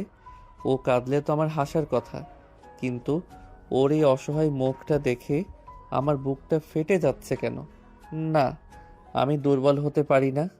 নীরব রাগে নিজের হাত দিয়ে দেয়ালে একটা খুশি মারল, কিন্তু অনন্যার গোঙানির শব্দ শুনে সে আর স্থির থাকতে পারল না। দ্রুত বারান্দার দরজা খুলে সে বাইরে বেরিয়ে গেল। অনন্যা তখন প্রায় জ্ঞান হারানোর মতো অবস্থায় মেঝেতে পড়েছিল। তুমি এসেছো? আমাকে কি মেরে ফেলবে? মেরে ফেলো। এই নরক যন্ত্রণা আর সহ্য হচ্ছে না। চুপ করো, একদম একটা কথা বলবে না। তোমাকে মরতে দেওয়ার জন্য আমি বিয়ে করিনি। নীরব এক ঝটকায় অনন্যাকে পাজা কোলা করে তুলে নিল। অনন্যার ভেজা শরীর নীরবের বুকের সাথে লেপ্টে আছে। অনন্যা অবাক হয়ে দেখল যে নীরব একটু আগে তাকে বৃষ্টির মধ্যে ফেলে রেখেছিল, সেই নীরবের চোখ এখন জলে ভেজা। নীরব অনন্যাকে বিছানায় শুয়ে দিয়ে দ্রুত আলমারি থেকে একটা শুকনো তোয়ালে বের করলো। তুমি কি পাগল নীরব? এই তুমি আমাকে বৃষ্টির মধ্যে দাঁড় করালে, আবার এখন তুমি আমাকে কোলে তুলে নিলে। তুমি আসলে কি চাও? তোমার ভেতরে কি কোনো মানুষ আছে? আমি বলেছি না চুপ থাকতে? এখন যদি একটা কথা বলো তবে আবার বাইরে ফেলে দিয়ে আসবো। নীরব খুব যত্ন করে অনন্যার ভেজা চুলগুলো মুছিয়ে দিতে লাগলো। তার হাত দুটো কাঁপছিল। সে ড্রয়ার থেকে একটা শুকনো কাপড় বের করে অনন্যার দিকে এগিয়ে দিল। অনন্যা অবাক হয়ে নীরবের দিকে তাকিয়ে আছে। নীরবের চোখে এখন আর সেই হিংস্রতা নেই, বরং সেখানে এক গভীর মায়া আর অপরাধবোধ খেলা করছে। তোমার চোখে জল কেন নীরব? তুমি তো প্রতিশোধ নিতে চেয়েছিলে। আমি কষ্ট পাচ্ছি দেখে তো তোমার খুশি হওয়ার কথা। কেন তুমি আমাকে যত্ন করছো? কেন আমাকে আবার বিছানায় নিয়ে এলে? কারণ আমি একটা জানোয়ার হতে চেয়েও হতে পারছি না। তোমাকে ঘৃণা করা আমার অধিকার, কিন্তু তোমার কষ্ট সহ্য করা আমার সাধ্যের বাইরে। নিজেকে অনেক শক্ত করতে চেয়েছিলাম অনন্যা, কিন্তু তোমার এক ফোঁটা চোখের জল আমার 7 বছরের জেদকে 1 সেকেন্ডে ধুলোয় মিশিয়ে দিচ্ছে। নীরব অনন্যার পায়ের কাছে বসে নিজের গরম হাত দিয়ে অনন্যার বরফ হয়ে যাওয়া পা দুটো ঘষতে শুরু করলো, যাতে শরীরে রক্ত চলাচল স্বাভাবিক হয়। অনন্যা পুরো থমকে গেল। সে ভাবতেও পারেনি এই অ্যাগ্রেসিভ ছেলেটা এতটাও নরম হতে পারে। নীরব, তুমি কি সত্যি আমার ভাইকে ঘৃণা করো, নাকি তুমি আমাকে ভালোবেসেও ঘৃণা করার নাটক করছো? তোমার এই যত্ন দেখে আমার সব গুলিয়ে যাচ্ছে। একবার মনে হয় তুমি আমার শত্রু, আবার মনে হয় তুমিই আমার সব। ওসব কথা এখন থাক। আমি কিচেন থেকে গরম দুধ নিয়ে আসছি, ওটা খেয়ে তুমি ঘুমিয়ে পড়বে। আর মনে রেখো অনন্যা, আমি তোমাকে ছাড়বো না, কিন্তু তোমাকে মরতেও দেব না। এই সাজাটা তোমার একার নয়, এটা আমারও। নীরব ঘর থেকে বেরিয়ে গেল। অনন্যা বিছানায় শুয়ে সিলিং এর দিকে তাকিয়ে রইল। সে বুঝতে পারছে না নীরবের আসল রূপ কোনটা। যে ছেলেটা কিছুক্ষণ আগে পশুর মতো আচরণ করছিল, সেই এখন মায়ের মতো যত্ন করছে। অনন্যার মনে হচ্ছে নীরব নিজেই নিজের সাথে যুদ্ধ করছে। তুমি সত্যি একটা পাগল নীরব। এই আগুনে তুমি আমাকে পোড়াতে চাও। সেই আগুনে তুমি নিজেও পড়ছো। আমি জানি না কাল সকালে আমাদের এই সম্পর্কের মোড় কোন দিকে যাবে, কিন্তু আজকের এই যত্ন আমি সারা জীবন মনে রাখবো। কিছুক্ষণ পর নীরব গরম দুধের গ্লাস নিয়ে ঘরে ঢুকলো। সে নিজ হাতে অনন্যাকে দুধটা খাইয়ে দিল। অনন্যা এক দৃষ্টিতে নীরবের মুখের দিকে তাকিয়ে রইল। নীরবের কপালে চিন্তার ভাঁজ। অনন্যা হঠাৎ নীরবের হাতটা শক্ত করে ধরল। আমাকে ছেড়ে যাবে না তো নীরব? আমি জানি আমি ভুল করেছি, কিন্তু আমি তোমাকে হারাতে চাই না। তুমি আমাকে যতই শাস্তি দাও, দোহাই তোমার, আমাকে একা করে দিও না। তোমাকে ছেড়ে যাওয়ার ক্ষমতা থাকলে তো 7 বছর আগেই চলে যেতাম অনন্যা। ঘুমিয়ে পড়ো এখন, কাল অনেক কাজ বাকি আছে। তোমার বাবাকে বোঝাতে হবে যে আমি তোমার শত্রু নই, আমি তোমার রক্ষক। নীরব অনন্যার মাথায় হাত রেখে আলতো করে চুলে বিলি কেটে দিতে লাগলো। অনন্যা নীরবের হাতের স্পর্শে ধীরে ধীরে ঘুমের দেশে তলিয়ে গেল। নীরব সারা রাত অনন্যার পাশে বসে রইল। তার চোখে এক মুহূর্তের জন্য ঘুম এলো না। সকাল হয়ে গেছে। নীরব, আমি কি সারা রাত তোমার বুকেই মাথা দিয়ে ঘুমিয়েছিলাম? তুমি কি একটু ঘুমাওনি? তোমার চোখ তো লাল হয়ে আছে। ভোরের আলো জানালার পর্দা ভেদ করে ঘরে ঢুকছে। অনন্যা চোখ মেলে দেখলো সে নীরবের খুব কাছে শুয়ে আছে। নীরবের একটা হাত এখনো অনন্যার মাথায় রাখা। নীরব গভীর চোখে অনন্যার দিকে তাকিয়ে আছে। রাতে সে অনন্যার যে যত্ন নিয়েছিল, সকাল হতেই সেই চোখে আবার আগের মতো জেদ ফিরে এসেছে। শরীরের তাপমাত্রা এখন ঠিক আছে তো অনন্যা? কাল রাতের যত্ন দেখে আবার ভেবো না যে আমি সব ভুলে গেছি। ওটা কেবল তোমার প্রতি আমার মায়া ছিল। এখন ওঠো, ফ্রেশ হয়ে নাও। তোমার বাবার সাথে আমার কিছু বোঝাপড়া বাকি আছে। তুমি আবার কেন শুরু করেছো নীরব? রাতে যখন আমাকে কপালে হাত দিয়ে জলপট্টি দিচ্ছিলে, তখন তো মনে হয়েছিল তুমি আমায় বড্ড ভালোবাসো। এখন আবার এই রুক্ষতা কেন? তুমি কেন নিজেকে এভাবে বদলে ফেলো বারবার? নিজেকে বদলাতে আমি বাধ্য হয়েছি অনন্যা। তুমি শুধু এইটুকু জানো যে আমি যা করছি তার পেছনে অনেক বড় একটা কারণ আছে। যাও, ফ্রেশ হয়ে নাও। আজ আমরা তোমার বাবার সেই পুরনো ডায়েরিটা খুলব। আজ অনেক সত্যি সামনে আসবে যা তুমি কল্পনাও করতে পারবে না। অনন্যা বেশ বিরক্ত আর অবাক হয়ে বাথরুমে চলে গেল। সে বুঝতে পারছে না নীরব কেন বারবার তার বাবার পুরনো ডায়েরি বা অতীতের কথা তুলছে। অনন্যা বেরিয়ে এসে দেখলো নীরব ড্রেসিং টেবিলের সামনে দাঁড়িয়ে একটা ছোট্ট রূপার লকেট দেখছে। অনন্যা লকেটটা দেখা মাত্রই আর্তনাদ করে উঠল। এই লকেটটা তোমার কাছে কি করে এলো নীরব? এটা তো আমার মা আমাকে ছোটবেলায় দিয়েছিল। ওটা তো হারিয়ে গেছিল 7 বছর আগে। তুমি কি সত্যি আমার জীবনের সব খবর আগে থেকেই রাখো? শুধু খবর রাখি না অনন্যা, আমি তোমার ছায়ার চেয়েও বেশি তোমার কাছাকাছি ছিলাম। এই লকেটটা হারিয়ে যায়নি। ওটা তোমার বাবা আমার পরিবার থেকে কেড়ে নিয়েছিলেন। এই লকেটের ভেতর তোমার বাবার এক ভয়ঙ্কর সত্যি লুকিয়ে আছে। চলো আজ নিচে যাই, সবার সামনেই এই রহস্যের সমাধান হবে। তুমি আমার বাবাকে নিয়ে যা খুশি তাই বলছো নীরব। আমার বাবা একজন সৎ মানুষ। তুমি শুধু প্রতিশোধ নেওয়ার জন্য ওনাকে ছোট করছো। আমি এটা সহ্য করব না। এই লকেট আমার মায়ের স্মৃতি, এটা আমাকে ফিরিয়ে দাও। ফেরত দেওয়ার জন্যই তো ফিরে এসেছি অনন্যা। চলো ড্রয়িং রুমে যাই। আজ তুমি জানবে তোমারই বিলাসিতা আর রাজপ্রাসাদ আসলে কত মানুষের চোখের জলের উপর দাঁড়িয়ে আছে। আজ তুমি তোমার বাবার আসল রূপ দেখবে। নীরব অনন্যার হাত শক্ত করে ধরে নিচে নিয়ে এলো। ড্রয়িং রুমে রহমান সাহেব খুব চিন্তিত মুখে বসে চা খাচ্ছিলেন। অনন্যা আর নীরবকে একসাথে হাত ধরে নিচে নামতে দেখে উনি সোজা হয়ে বসলেন। নীরবের হাতে লকেটটা দেখে রহমান সাহেবের হাতের কাপটা থরথর করে কাঁপতে শুরু করলো। নীরব, ওই ওই লকেটটা তুমি কোথায় পেলে? ওটা তো অনেক আগে হারিয়ে গেছিল অনন্যা। এই ছেলেটাকে আমার চোখের সামনে থেকে সরাও। ও আমাদের শান্তি কেড়ে নিতে এসেছে। হারিয়ে গিয়েছিল নাকি আপনি নিজে ওটা হাত সাফাই করেছিলেন আঙ্কেল? অনন্যাকে তো বলেছেন এটা ওর মায়ের স্মৃতি, কিন্তু আপনি কি অনন্যাকে বলেছেন এই লকেটটা আসলে আমার মায়ের ছিল? অনন্যা, তোমার বাবা আসলে 7 বছর আগে এক ব্যবসায়িক শত্রুতায় আমার পরিবারকে পথে বসিয়ে দিয়েছিলেন, আর আমি সেই দিন থেকেই বেঁচে আছি শুধু এর বিচার পাওয়ার জন্য। বাবা, নীরব কি সত্যি বলছে? তুমি তো আমাকে বলেছিলে 7 বছর আগে তুমি শুধু আমাদের পুরনো বাড়িটা বিক্রি করে এই শহরে এসেছো। নীরব কেন বলছে তুমি ওর পরিবারের ক্ষতি করেছো? উত্তর দাও বাবা। অনন্যা, ও যা বলছে সবটা ঠিক না। ব্যবসায় অনেক সময় কঠোর হতে হয়। আমি যা করছি তা শুধু তোমার ভবিষ্যতের জন্য করছি। আমি চেয়েছিলাম তুমি যেন রাজরানীর মতো থাকো।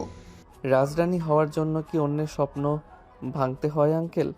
অনন্যা, এবার বোঝো আমি কেন তোমাকে জবরদস্তি করে বিয়ে করেছি। আমি তোমাকে বিয়ে করেছি যাতে তোমার বাবার সবচেয়ে দামি জিনিসটাকে আমি কেড়ে নিতে পারি। আমি চেয়েছি আপনার মেয়েকে আমার শাসনে রাখতে, যাতে আপনি প্রতি মুহূর্তে নিজের পাপের সাজা দেখতে পান। তুমি কি তাহলে আমাকে কোনোদিন ভালোবাসোনি নীরব? এইসব যত্ন, এই আদর, সব কি শুধু আমাকে ব্যবহার করার জন্য? তুমি আমার সাথে ভালোবাসার নাটক করেছো শুধু বাবার উপর প্রতিশোধ নিতে। আমি তোমাকে বিশ্বাস করেছিলাম নীরব। ভালোবাসা আর জেদ এখন মিলেমিশে এক হয়ে গেছে অনন্যা।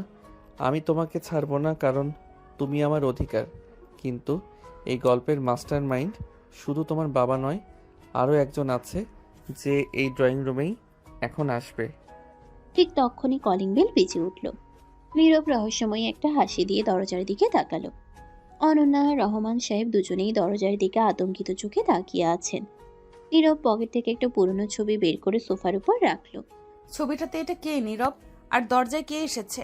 আমার মাথা কাজ করছে না। তুমি কি শুরু করেছো এসব? দোহাই তোমার, সব পরিষ্কার করে বলো। দরজার ওপাশে যে দাঁড়িয়ে আছে তাকে দেখলেই তুমি বুঝবে তোমার বাবার আসল পার্টনার কে ছিল। আজ সব মুখোশ খুলে যাবে অনন্যা। তৈরি থাকো জীবনের সবচেয়ে বড় ধাক্কাটা খাওয়ার জন্য। দরজাটা ধীরে ধীরে খুলে গেল। বাইরে দাঁড়িয়ে থাকা মানুষটিকে দেখে অনন্যার মুখটা সাদা হয়ে গেল। দরজার ওপাশে এমন এক ব্যক্তি দাঁড়িয়ে আছেন যাকে অনন্যা এই পরিস্থিতিতে দেখার কল্পনাও করেনি। অনন্যা চিৎকার করে ওনার নামটা ধরে ডাকলো। চাচা, আপনি এই সময় এখানে কেন? আর আপনার হাতে পিস্তল কেন চাচা? আপনি তো আমাকে নিজের মেয়ের মতো ভালোবাসতেন। সব সময় আমার বিপদের ঢাল হয়ে দাঁড়িয়েছেন। বাবা তো আপনাকে অন্ধের মতো বিশ্বাস করে বিজনেসের সব দায়িত্ব দিয়ে রেখেছিল। আজ নীরবের এই সব অভিযোগ কি তাহলে সত্যি? আপনি কি সত্যি আমার বাবার অগোচরে এত বড় একটা অপরাধ করেছেন, আর এখন সেটা ধামাচাপা দিতে খুনের নেশায় মেতেছেন? দোহাই আপনার চাচা, অস্ত্রটা নামিয়ে রাখুন। আপনি আমাদের আপনজন হয়ে এমন ভয়ঙ্কর কাজ করতে পারেন না। আঙ্কেল, আপনার এই নাটক এবার বন্ধ করুন। অনন্যা যাকে ভালো চাচা ভেবে আজীবন সম্মান দিয়েছে, সেই মানুষটা আসলে একটা বিষধর সাপ। আপনি 7 বছর আগে পাহাড়ে আমার বাবাকে খুন করার পর ভেবেছিলেন সব শেষ হয়ে গেছে, কিন্তু আপনি জানতেন না যে আপনার বড় ভাই মানে রহমান সাহেবকে আপনি শুধু দাবার গুটি হিসেবে ব্যবহার করেছিলেন। আপনিই তো সেই লোক যে আমার পরিবারের সব সম্পত্তি জালিয়াতি করে নিজের নামে করে নিয়েছিলেন। অনন্যার বাবা তো কেবল আপনার কথাই সই করেছিলেন। তিনি জানতেনই না যে তিনি তার বন্ধুর মৃত্যু পরোয়ানায় সই করছেন। এখন যখন সত্যিটা সামনে এসেছে, তখন আপনি নিজের ভাইকে মারতেও দ্বিধা করছেন না। আপনার সাহস তো কম না। চুপ করো নীরব, তুমি অনেক বেশি কথা বলছো। আমি চেয়েছিলাম এই রাজত্ব আমার হোক, কিন্তু বড় ভাই সবসময় নীতি আর সততার বলিয়া উড়াতো।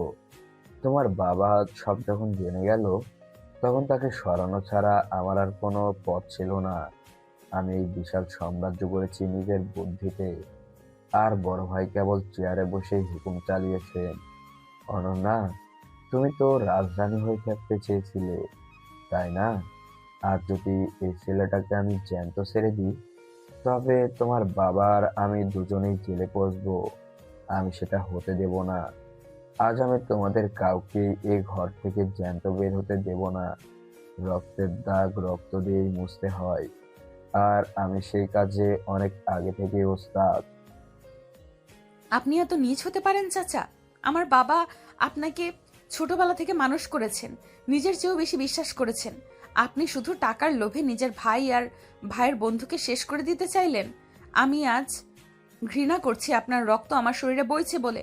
আপনি ভাবছেন আপনি আমাদের মেরে পালিয়ে যাবেন? এই শহর, এই পুলিশ, এই সমাজ কি আপনাকে ছেড়ে দেবে? নীরব যা বলছে তা যদি সত্যি হয়, তবে আমি আপনার বিরুদ্ধে প্রথম সাক্ষী দেব। আপনি যদি আমার বাবাকে ধোঁকা দিয়ে থাকেন, তবে আপনার মতো খুনিকে আমি চাচা বলে পরিচয় দিতে চাই না। নামান ওই পিস্তল, নইলে আমি নিজেই আপনার সামনে গিয়ে দাঁড়াবো। অনন্যা, ওর সামনে গিয়ে কোনো লাভ নেই। যার মনে দয়া মায়া নেই সে নিজের স্বার্থে সব করতে পারে। আসিফ সাহেব, আপনি কি ভেবেছেন আপনার এই পিস্তলের ভয়ে আমি পালিয়ে যাব? 7 বছর আগে আমি মরে গিয়েও ফিরে এসেছি শুধু আজকের এই দিনটার জন্য। আপনার প্রতিটি কুকীর্তির প্রমাণ আমার কাছে আছে। আপনি যে জালিয়াতি করে অনন্যার নামে থাকা শেয়ারগুলো নিজের নামে করার চেষ্টা করছিলেন তার সব ফাইল এখন পুলিশের হাতে। আমি আসার আগেই সব বন্দোবস্ত করে এসেছি। আপনি আজ একা নন, আপনার চারপাশ এখন ঘেরাও হয়ে গেছে। আপনার সময় শেষ আঙ্কেল। এবার হারের স্বাদ নেওয়ার জন্য তৈরি হন। হারের স্বাদ আমি নেব না নীরব, হারের স্বাদ তোমরা নেবে। আমি যদি শেষ হয়ে যাই তবে তোমাদের কাউকে সুখে থাকতে দেব না। বড় ভাই, আপনি কি এখনো চুপ করে থাকবেন? আপনার মেয়ে একটা রাস্তার ছেলের সাথে মিলে আপনার ভাইকে জেলে পাঠাতে চাইছে, আর আপনি পুতুলের মতো দাঁড়িয়ে দেখছেন। আপনি আদেশ দিন আপনার বডিগার্ডদের এই ছেলেটাকে যেন এখনই টুকরা টুকরা করে ফেলা হয়। অনন্যা, তুমি এখনো ছোট আছো, দুনিয়া বোঝো না। এই ছেলেটা তোমাকে ভালোবাসে না, ও শুধু আমাদের ধ্বংস করতে এসেছে। ও তোমার বাবার শত্রু, ও আমাদের সবার শত্রু। থামো আসিফ, অনেক হয়েছে। আমি আজ এতদিন পর বুঝতে পারছি আমার আসল শত্রুকে। আমি নিজের ভাইকে বিশ্বাস করে নিজের বন্ধুকে হারিয়েছি। আজ আমার মেয়েকেও হারাতে বসেছিলাম। আমি কাপুরুষ ছিলাম বলে তুমি এত দূর বাড়ার সাহস পেয়েছো। কিন্তু আজ আমি আমার মেয়ে আর নীরবের পাশে দাঁড়াবো। তুমি যদি গুলি চালাতে চাও তবে প্রথম গুলিটা আমার বুকে চালাও। আমি মরে গিয়ে অন্তত আমার বন্ধুর কাছে ক্ষমা চাইতে পারবো। অনন্যা, আমাকে মাফ করে দিস মা। আমি সত্যিই জানতাম না যে তোর চাচা আমার আড়ালে এত বড় সর্বনাশ করেছে। নীরব, তুমি যা করছো ঠিক করছো। আমি তোমার সাথে আছি। বাবা, তুমি কেন নিজেকে দোষ দিচ্ছ? তুমি তো পরিস্থিতির শিকার ছিলে। এই আসিফ চাচাই তোমাকে সব ভুল বুঝিয়েছিল। নীরব, তুমি কি দেখলে আমার বাবা আসলে নির্দোষ? ওনার মনে কোনো কালো দাগ নেই। ওনাকে তুমি আর ভুল বুঝো না। এখন এই শয়তানটাকে পুলিশের হাতে তুলে দাও। আমি আর এক মুহূর্ত এই দম বন্ধ করা পরিবেশে থাকতে পারছি না। নীরব, তুমি বলেছিলে না তুমি আমাকে রক্ষা করবে, তবে করো আজ আমাদের রক্ষা। এই খুনি চাচার হাত থেকে আমাদের বাঁচাও।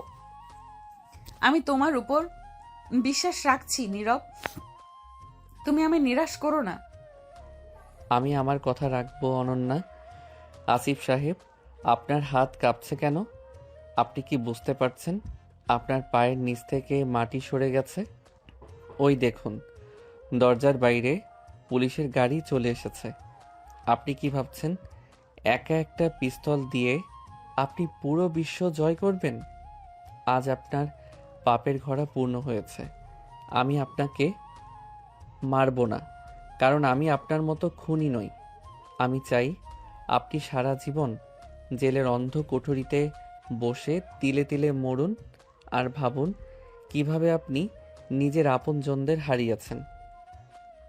পুলিশ, ভেতরে আসুন। নীরব কথা শেষ করার আগেই পুলিশ ফোর্স ড্রয়িং রুমে ঢুকে পড়ল। আসিফ সাহেব দিশেহারা হয়ে গুলি করতে চাইলেন, কিন্তু নীরব ক্ষিপ্র গতিতে গিয়ে ওনার হাতটা মচকে দিল। পিস্তলটা মেঝেতে পড়ে গেল। পুলিশ আসিফ সাহেবকে হাতকড়া পরিয়ে টেনে নিয়ে গেল। সব শেষ হয়ে গেল নীরব। আমি ভাবতে পারিনি আমাদের পরিবারে এত বড় একটা কালনাগিনী লুকিয়েছিল। তুমি না থাকলে আজ আমরা হয়তো কেউই বেঁচে থাকতাম না। তুমি আমাকে কেন আগে বলনি এইসব কথা? কেন আমাকে বারবার দূরে সরিয়ে দিয়েছিলে? আমি তো ভেবেছিলাম তুমি শুধু প্রতিশোধ নিতে এসেছো। আমি তোমাকে কত কথা বলেছি, কত ঘৃণা করেছি। তুমি আমাকে ক্ষমা করতে পারবে তো? ক্ষমা আমি আগেই করে দিয়েছি অনন্যা। আমি তোমাকে দূরে সরিয়েছিলাম কারণ আমি চাইনি এই বিপদে তুমি জড়িয়ে পড়ো। কিন্তু তুমি তো নাছোড়বান্দা, আমার পিছু ছাড়লে না। এখন দেখো সব পরিষ্কার হয়ে গেছে। তোমার বাবা এখন কলঙ্ক মুক্ত, আর আমার বাবার হত্যার বিচারও শুরু হলো। আমি তোমাকে ভালোবাসি অনন্যা, আর সেই ভালোবাসার টানেই আমি বারবার তোমার কাছে ফিরে এসেছি। আমাদের এই বিয়ের চুক্তিটা হয়তো জেদ দিয়ে শুরু হয়েছিল, কিন্তু এখন এটা আমাদের জীবনের সবচেয়ে বড় সত্যি। আমি আর কোনো চুক্তি বা জেদ বুঝতে চাই না নীরব। আমি শুধু তোমাকে চাই। তুমি যে রাতের বৃষ্টির মধ্যে আমার যত্ন নিয়েছিলে, সেদিনই আমি বুঝেছিলাম তোমার এই কঠোর হৃদয়ে আড়ালে একটা বিশাল সমুদ্রের মতো ভালোবাসা আছে। এখন থেকে আমরা একসাথে থাকবো। কোনো আভিজাত্য বা বাবার টাকা আমাদের মাঝে আসবে না। তুমি যেমন জেদি, আমি তার চেয়েও বেশি জেদি। আমি তোমাকে কোনোদিন আমার কাছ থেকে দূরে যেতে দেব না। আজ থেকে আমি শুধু তোমার অনন্যা। নীরব, আমি তোমাকে আমার জামাতা হিসেবে মেনে নিলাম। তুমি আমার চোখ খুলে দিয়েছো।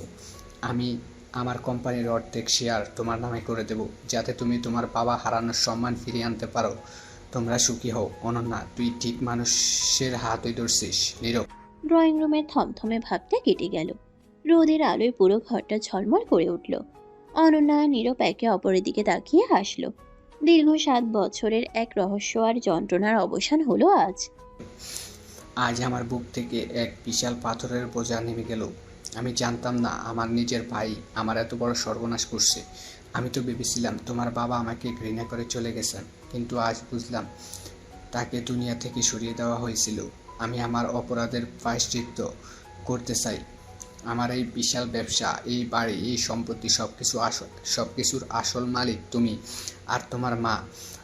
আমি সব তোমার নামে লিখে দিতে চাই। তুমি কি আমাকে মাফ করতে পারবে নীরব? আমি একজন বাবা হিসাবে তোমার কাছে হাত জোড় করছি।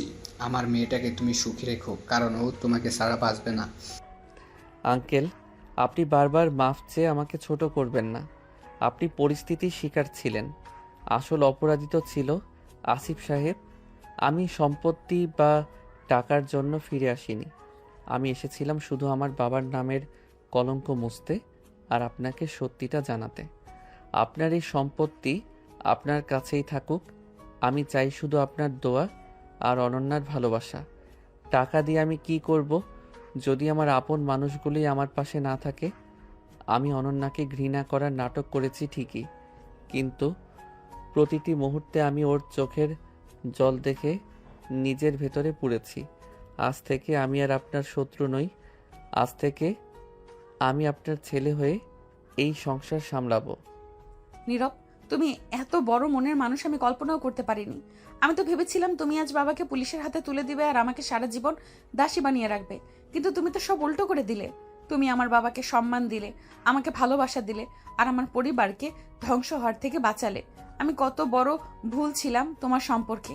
আমি তোমাকে রাস্তার ছেলে বলেছি, তোমার স্ট্যাটাস নিয়ে খোঁটা দিয়েছি, কিন্তু আজ বুঝতে পারছি তোমার হৃদয়ে আভিজাত্য আমার এই 7 তলা বাড়ির চেয়েও অনেক উঁচু, অনেক উঁচুতে।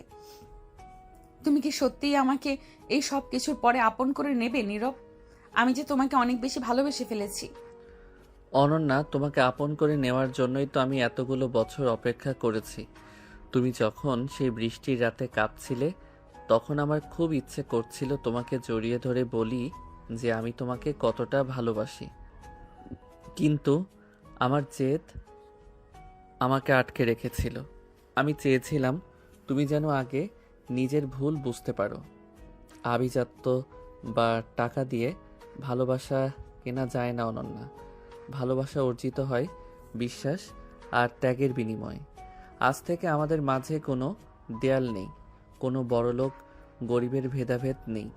আমি সেই পুরনো নীরব হয়েই তোমার পাশে থাকব, যে নীরব তোমাকে 7 বছর আগে নীল গোলাপ দিত।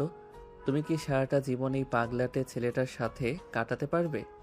আমি শুধু এই জীবন নয়, 1000টা জন্ম তোমার সাথে কাটাতে রাজি আছি। তুমি আমাকে যে শিক্ষা দিয়েছ তা আমি সারা জীবন মনে রাখবো। আমি আমার এই অহংকার আর আভিজাত্য আজ তোমার পায়ের কাছে বিসর্জন দিলাম। এখন থেকে আমি কোনো বড় লোকের মেয়ে নই, আমি শুধু তোমার স্ত্রী। আমরা একটা ছোট সংসার তৈরি করব, যেখানে শুধু আমাদের ভালোবাসা থাকবে। বাবা, তুমি কি দেখছো তোমার মেয়ে আজ পৃথিবীর সবচেয়ে সুখী মানুষ? নীরব, তুমি বলেছিলে না আমি তোমার শাসনে নিচে থাকবো? হ্যাঁ, আমি রাজি। তোমার ভালোবাসার শাসনে আমি সারা জীবন বন্দি থাকতে চাই। তুমি আজ থেকে আমার রাজা আর আমি তোমার রানী। তোদের এই মিলন দেখে আমার মনে হচ্ছে আমি আমার হারানো বন্ধুকে আবার ফিরে পেলাম। নীরব, তুই আজ থেকে এই বিজনেসের এমডি। আমি চাই তুই তোর বাবার সততা দিয়ে এই কোম্পানিকে আরও বড় করবি। আর অনন্যা, তুই আজ থেকে নীরবের ছায়া হয়ে থাকবি। তোরা দুজনে মিলে আমাদের এই কলঙ্কিত অতীতকে মুছে একটা সুন্দর ভবিষ্যৎ করবি। আমি কালই তোদের আনুষ্ঠানিকভাবে বিয়ের রিসেপশন দেব। সারা শহর জানবে যে আমার মেয়ে একজন সত্যিকারের রাজপুত্রের হাত ধরছে। তোদের ভালোবাসা যেন অমর হয়ে থাকে, এটাই আমার শেষ ইচ্ছা। ধন্যবাদ আঙ্কেল। আজ আমার মা অনেক খুশি হবেন। আমি ওনাকে এই বাড়িতে নিয়ে আসব। তিনি তার হারানো সম্মান আর ঘর ফিরে পাবেন। অনন্যা, তুমি কি তৈরি তো আমার মায়ের সেবা করতে? তিনি কিন্তু অনেক কড়া মানুষ। আমার মতো অত সহজে তোমাকে মাফ করবেন না। তবে আমি জানি তোমার এই মায়াভরা মুখ দেখলে তিনি সব ভুলে তোমাকে জড়িয়ে ধরবেন। চলো অনন্যা, আজ থেকে আমাদের নতুন এক গল্প শুরু হোক, যে গল্পে কোনো ভয় নেই, কোনো প্রতিশোধ নেই, আছে শুধু এক সমুদ্র পরিমাণ নীল ভালোবাসা। আমি তৈরি নীরব। তোমার মা মানে তো আমারও মা। আমি ওনাকে বুঝিয়ে দেব যে ওনার ছেলের পছন্দ একদম সেরা। আমি ওনার সব রাগ জল করে দেব। আর শোনো নীরব, তুমি কিন্তু সেই পুরনো বাইকটা বিক্রি করবে না। আমি প্রতিদিন ওই বাইকে করেই তোমার সাথে অফিসে যাব। সারা জীবন, সারা শহর দেখুক অনন্যা রহমান আজ একজন বাইক চালকের প্রেমে পাগল। আমাদের এই ভালোবাসা যেন সবার কাছে একটা উদাহরণ হয়ে থাকে। আমি তোমাকে অনেক ভালোবাসি নীরব। এই কথাটা প্রতিদিন তোমাকে 1000 বার বলবো। ড্রয়িং রুমের বিষাদময় পরিবেশ এখন হাসিতে ভরে উঠেছে। রহমান সাহেব 2 হাত তুলে পরম করুণাময়ের কাছে কৃতজ্ঞতা জানালেন। অনন্যা আর নীরব একে অপরের হাত শক্ত করে ধরল, যেন এই বাঁধন আর কোনোদিন আলগা হবে না। তাদের জীবনের কালো মেঘ কেটে গিয়ে এখন ফুরফুরে বাতাস বইছে।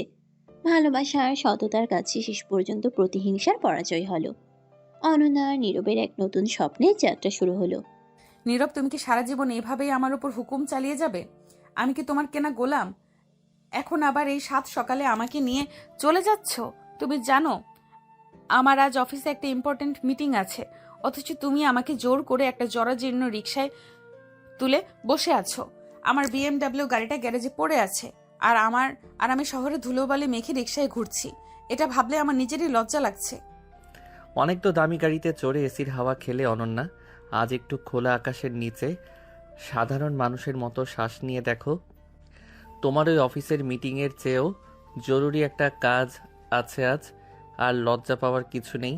আমার পাশে বসে আছো, এটাই তোমার সবচেয়ে বড় স্ট্যাটাস হওয়া উচিত। চুপচাপ বসে থাকো আর চারপাশের প্রকৃতি দেখো। এই যে রিকশার হুড ফেলে দিয়ে আমরা যাচ্ছি, এই অনুভূতি কি তোমার ওই কাজ ঘেরা গাড়িতে পেতে? নীরব অনন্যার কথায় কান না দিয়ে রিকশা চালককে জোরে চালাতে বলল। অনন্যার আগে মুখ ফুলিয়ে বসে রইল ঠিকই, কিন্তু কিছুক্ষণ পর ফুরফুরে বাতাস যখন তার মুখে লাগলো, তার মেজাজটা একটু নরম হলো। সে আর চোখে নীরবের দিকে তাকালো। নীরবের চোখে এক শান্ত স্থিরতা, যা অনন্যাকে কেন জানি বারবার টানে। তুমি এমন কেন নীরব? কখনো তুমি বাঘের মতো গর্জন করো, আবার কখনো রিকশায় উঠে বাচ্চাদের মতো খুশি হও। গতকাল যখন তুমি চাচার উপর অতটা রেগেছিলে, তখন তোমাকে দেখে আমার বুক কাঁপছিল। অথচ আজ তোমাকে দেখে মনেই হচ্ছে না তুমি সেই একই মানুষ। তোমার ভেতরে আসলে কয়টা মানুষ বাস করে আমি মাঝে মধ্যে তোমাকে চিনতেই পারি না। মানুষের ভেতরে একটাই মানুষ থাকে অনন্যা, শুধু পরিস্থিতি থাকে আলাদা আলাদা রূপ দেয়। শুধু পরিস্থিতি তাকে আলাদা আলাদা রূপ দেয়। তুমি বড়লোকের আদরে মেয়ে বলে জীবনটাকে শুধু ওপর ওপর দেখছো। আমি তোমাকে মাটির কাছাকাছি নিয়ে আসতে চাই। এই যে দেখো রাস্তার ধারের এই ছোট দোকানটা, এখান থেকে আমরা এখন চা খাবো, নেমে এসো। নীরব রিকশা থামিয়ে অনন্যার হাত ধরে নামালো। রাস্তার ধারের একটা টং দোকানে বসে তারা মাটির ভারে চা দিতে বলল। অনন্যা প্রথমে নাক ছিটকালেও নীরবের জোড়াজুড়িতে এক চুমুক চা দিয়েই থমকে গেল। সে ভাবতেও পারেনি এই রাস্তার ধারের চা এত সুস্বাদু হতে পারে। ওয়াও, এই চা তো সত্যিই অসাধারণ। আমি তো সবসময় দামি ক্যাফেতে কফি খেতাম, কিন্তু এই মাটির ভারের চায়ের স্বাদ তো একদম অন্যরকম। নীরব, তুমি এইসব জায়গার খবর কি করে জানো? আর তুমি আমাকে এখানে কেন নিয়ে এলে? কারণ আমি জানি তুমি ভেতরে ভেতরে খুব সাধারণ একটা মেয়ে, যাকে তোমার বাবার টাকা আর আভিজাত্য বদলে দিয়েছে। এই যে তুমি এখন হাসছো, এই হাসিটা আমি দামি রেস্টুরেন্টে তোমার মুখে কোনোদিন দেখিনি। অনন্যা, জীবনটা খুব ছোট, এটাকে আভিজাত্যের খাঁচায় বন্দি করে রেখো না। আমি চাই তুমি আমার সাথে এই সাধারণ জীবনটা উপভোগ করতে শেখো। তুমি যখন এভাবে কথা বলো নীরব, তখন আমার সব রাগ জল হয়ে যায়। আমি জানি না কেন, কিন্তু এখন আর তোমাকে অতটা ভালো লাগে না। বরং মনে হয় তুমি পাশে থাকলে আমি সব বিপদ সামলে নিতে পারবো। কাল রাতে যখন তুমি আমার যত্ন নিচ্ছিলে, তখন আমি বুঝতে পেরেছিলাম তোমার হৃদয়ে আমার জন্য একটা নরম জায়গা আছে।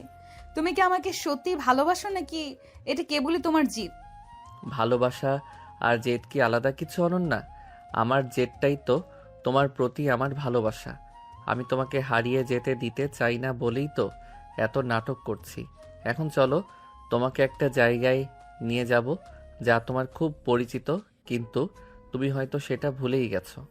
নীরব অনু নীরব অনন্যাকে নিয়ে সে পুরনো পার্কে গেল, যেখানে 7 বছর আগে তারা প্রায়ই আসতো।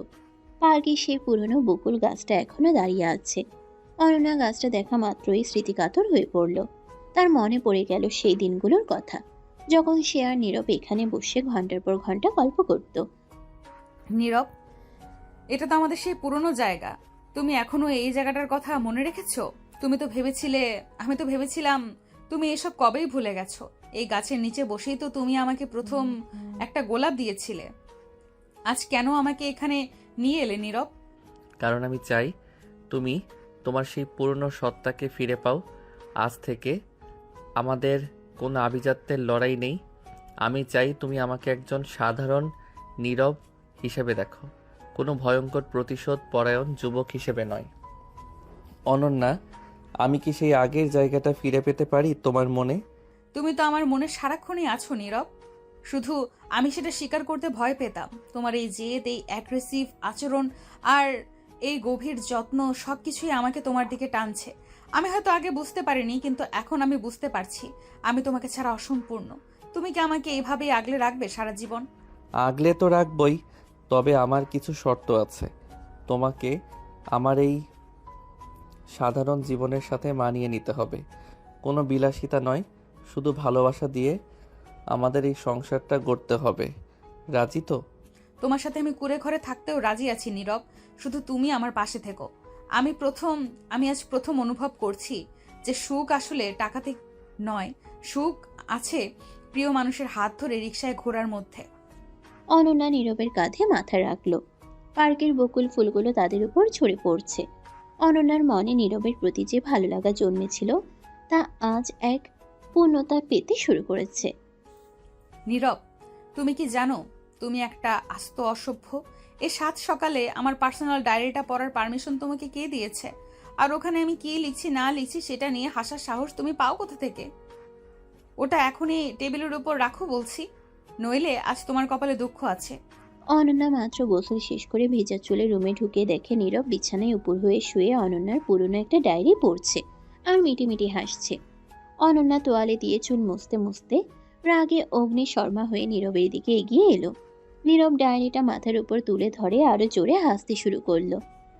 আরে বাহ, আমাদের সিনিয়র আপু তো দেখি ভেতরে ভেতরে বড্ড রোমান্টিক ছিলেন। এখানে লিখেছ, কাল নীল শার্ট পরা ছেলেটাকে দেখে আমার হার্টবিট মিস হয়ে গিয়েছিল। আচ্ছা অনন্যা, ওই নীল শার্ট পরা ছেলেটা কি আমি ছিলাম, নাকি অন্য কোনো সিনিয়র ভাইয়ার প্রেমে হাবুডুবু খাচ্ছিলে তখন? তোমার এই কাবলিওয়ালা মার্কা লেখাগুলো পড়ে তো আমার হাসতে হাসতে পেট ফেটে যাচ্ছে। শোনো নীরব, ওটা অনেক আগের লেখা, আর ওখানে নীল শার্ট পরা ছেলেটা তুমিই ছিলে। কিন্তু এখন আফসোস হচ্ছে কেন তোমার জন্য এসব লিখেছিলাম। তুমি একটা ইতর। দাও দাও বলছি ডায়েরিটা, নাকি আমি এখন তোমার ফোনটা নিয়ে চেক করা শুরু করব যে তুমি ওই পিঙ্কি নামের মেয়েটার সাথে সারাদিন কি চ্যাট করো? ওরে বাবা, আমাদের অনন্যা ম্যাডাম তো দেখি হিংসায় জ্বলে পুড়ে ছারখার হয়ে যাচ্ছেন। পিঙ্কি তো আমার কাজিন হয়, সেটা কি তুমি জানো না? নাকি হবু বরের ওপর একটু বেশি নজরদারি করছো? শোনো অনন্যা, ডায়েরিটা ফেরত পেতে হলে তোমাকে একটা ছোট কাজ করতে হবে। আজ বিকেলে আমার জন্য নিজ হাতে নুডলস রান্না করে খাওয়াতে হবে। রাজি? আমি কি রান্না করব? তুমি কি পাগল হয়ে গেছো? আমি অনন্যা রহমান, আমি জীবনে কোনোদিন রান্নাঘরে যাইনি। আর তুমি চাও আমি তোমার জন্য নুডলস বানাই? সরি মিস্টার, ওসব আমার দ্বারা হবে না। তুমি বরং ওই পিঙ্কিকেই বলো এসে রেঁধে দিতে। আমি আমার ডায়েরি ছাড়াই থাকতে পারবো, কিন্তু তোমার ওই আবদার পূরণ করতে পারবো না। আচ্ছা, তাহলে ডায়েরিটা আমি তোমার বাবার হাতে দিয়ে আসি, উনিও দেখুক। ওনার গুণবতী মেয়ে 7 বছর আগে কার জন্য কবিতা লিখত। ওনার বিজনেস পার্টনাররা শুনলে তো বেশ মজা পাবে, তাই না? নীরব দরজার দিকে হাঁটা দিতেই অনন্যা দৌড়ে গিয়ে নীরবের শার্টের গলায় চেপে ধরল। অনন্যার চোখ মুখ এখন রাগে আর লজ্জায় লাল হয়ে যাচ্ছে। নীরব মুচকি হেসে অনন্যাকে এক ঝটকায় নিজের দিকে টেনে নিল। অনন্যা থতমত খেয়ে নীরবের বুকের উপর গিয়ে পড়ল। তুমি তুমি সবসময় আমাকে এভাবে ব্ল্যাকমেইল করো কেন? তুমি জানো আমি তোমাকে ছাড়া এখন আর কাউকে ভাবতে পারি না। তবুও কেন আমাকে এভাবে জ্বালিয়ে মারো? আমি কি এতটাই খারাপ? আর ওই নুডলস রান্না করার কথা বলছো তো, ঠিক আছে বানাবো, কিন্তু বিষ মিশিয়ে দেব, যাতে খেয়ে তুমি একেবারে পটল তোলো। বিষ দিলে তো ভালোই হতো, অন্তত তোমার হাতের ছোঁয়া তো পেতাম। কিন্তু আমি জানি তুমি অতটা নিষ্ঠুর নও। তুমি তো সেই মেয়ে যে আমার সামান্য সর্দি হলে সারা রাত কপালে হাত দিয়ে বসে থাকে। এখন রাগ ছেড়ে বলো, বিকেলের জন্য কি কি বাজার করে আনতে হবে। আমি চাই আজ আমাদের এই ছোট বাসায় প্রথমবার তুমি গিন্নিপনা করো। বাজার করার দরকার নেই, ফ্রিজে সব আছে। আর শোনো নীরব, রান্নাটা যদি খারাপ হয় তবে তুমি কিন্তু হাসতে পারবে না। তোমাকে বলতে হবে এটা পৃথিবীর সেরা রান্না। যদি না বলো তবে আমি আজ রাতেই বাপের বাড়ি চলে যাব। আর হ্যাঁ, রান্নার সময় তুমি কিন্তু আমাকে হেল্প করবে। একা একা আমি কিছুই পারবো না। হেল্প নয়, আমি বরং তোমার পাশে দাঁড়িয়ে তোমার ওই ঘেমে যাওয়া মুখটা দেখব। জানো অনন্যা, তোমাকে যখন রান্নাঘরের গরমে মুখটা লাল করে দাঁড়িয়ে থাকতে দেখব, তখন তোমাকে আরও বেশি কিউট লাগবে। আমার এই অ্যাগ্রেসিভ ভালোবাসার মাঝে এই টক ঝাল মিষ্টি মুহূর্তগুলোই তো আসল সম্পদ। তুমি একটা ফাজিল, সবসময় ন্যাকামি করো। আচ্ছা নীরব, তুমি তো বলেছিলে আমি বড়লোকের মেয়ে বলে অনেক দেমাগী। এখন কি তোমার মনে হয় না আমি বদলে গেছি? আমি তো এখন তোমার সাথে রিকশায় ঘুরি, রাস্তায় চা খাই, এমনকি রান্না করার চিন্তাও করছি। আমার এই বদলটা কি তোমার ভালো লাগে? শুধু ভালো লাগে না অনন্যা, আমি তোমাকে নতুন করে ভালোবেসে ফেলেছি। তোমার এই সহজ রূপটাই তো আমি দেখতে চেয়েছিলাম। টাকা তো সবারই থাকে, কিন্তু মনের মিল সবার হয় না। আমি চাই আমাদের এই দুষ্টু মিষ্টি ভালোবাসা এভাবেই চলুক। কোনো আভিজাত্য বা বাবার ইজ্জতের ভয় যেন আমাদের মাঝে আর না আসে। অনন্যা নীরবের বুকে মাথা রাখল। নীরবের হৃদয় স্পন্দন সে স্পষ্ট শুনতে পাচ্ছে। বাইরে হালকা বৃষ্টি শুরু হয়েছে। অনন্যা বুঝতে পারছে নিজে জীবনের আসল সুখ আসলে দামি শাড়ি বা বিশাল অট্টালিকায় নেই। সুখ আছে এই ছোট ছোট খুনছুটি আর ভালোবাসার মাঝে। সে মনে মনে ঠিক করলো আজ সে সত্যি নীরবের জন্য সেরা রান্নাটা করবে। নীরব, চলো কিচেনে যাই। আমি এখনই শুরু করতে চাই। তুমি বরং ডায়েরিটা ওখানেই রেখে দাও। আর হ্যাঁ, আজ রান্না শেষে আমাকে একটা গিফট দিতে হবে, মনে থাকবে তো? গিফট? কি গিফট চাই তোমার? হীরা জহরত নাকি দামি কোনো শাড়ি? ওসব কিছুই না, তুমি শুধু আজ বিকেলে আমাকে আবার সেই বকুল তলায় নিয়ে যাবে আর নিজ হাতে একগুচ্ছ বকুল ফুল আমার চুলে গুজে দেবে। পারবে তো? এ তো আমার পরম পাওয়া। চলো আমার রান্নাবতী রানী, আজ তোমার হাতের জাদু দেখার অপেক্ষায় থাকলাম। নীরব আর অনন্যা হাসতে হাসতে কিচেনের দিকে গেল। তাদের এই মিষ্টি ভালোবাসার গল্পটা আজ এক নতুন পূর্ণতা পেল। চারপাশে সব জটিলতা যেন আজ এই এক চিলতে সুখের কাছে হেরে গেছে। নীরব, তুমি কি মানুষ নাকি একটা আস্ত শয়তান?